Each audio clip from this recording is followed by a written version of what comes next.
State lawmakers are wrapping up the final day of the 2026 legislative session. Today is devoted to bidding farewell to 42 members who are not seeking re-election after the deadline to pass bills expired last night. Even in a divided legislature, lawmakers passed some big items this session, including emergency stabilization funding for HCMC, a $1.2 billion bonding bill, a statewide Office of Inspector General to fight fraud, and a bill that lowers car tab fees for 1 year.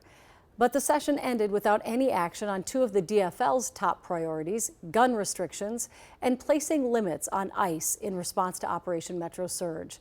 There was also no movement on school security or online sports betting. All of this has enormous consequences for the 2026 elections, where every seat in the legislature is on the ballot. Danny Spiewak joins us live from the Capitol. What a session, Danny, and what does it mean going forward?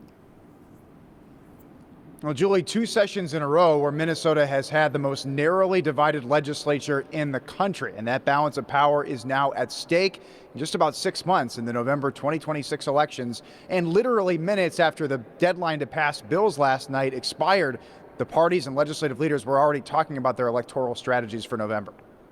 Long moves that the rules of the House be so far suspended. Minutes before the Sunday night deadline, House Democrats threw a surprise at Republicans by attempting to force a floor vote on a package responding to Operation Metro Surge. All session, we brought these bills to committee, and they have not gotten support from the other side. The late push to put Republicans on record about ICE and guns during last week's sit-in appears to be part of the House DFL's strategy to break the tie in November, along with messaging about affordability. Elections are always focused on how we can make people's lives better. They're almost never backward looking. Meanwhile, House Republicans have portrayed themselves to voters as a check on Democratic overreach, with a particular focus on fraud. That's why voters put House Republicans back at the table and put us in a tie in the Minnesota House. And as a result of that, we saw enormous changes. For 2 years, House Republicans have been a firewall for Minnesota taxpayers. Realistically, control of both the House and Senate will come down to just a handful of competitive swing districts. In the Senate, for example, Democrats are targeting a few Republican-held seats in the northern Twin Cities suburbs as a way to grow their slim majority. We have to convince Minnesotans that we're the choice for them, that we're going to put their interests in their pocketbooks first and foremost, and that's going to be the content of the campaign. But Senate Republicans are also campaigning hard in purple districts across the state. Right now, if we were in the majority, things would look so much different.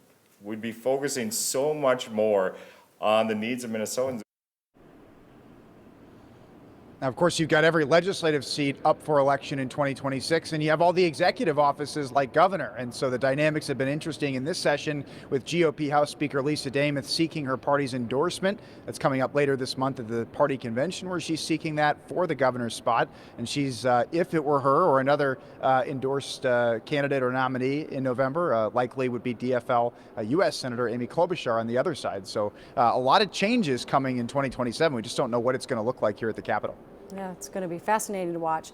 Danny, I have a question about the 42 legislators retiring. Does that favor one party or another, where there, a larger number of Democrats or Republicans, or is it kind of just a mix of lawmakers from both parties not seeking re-election?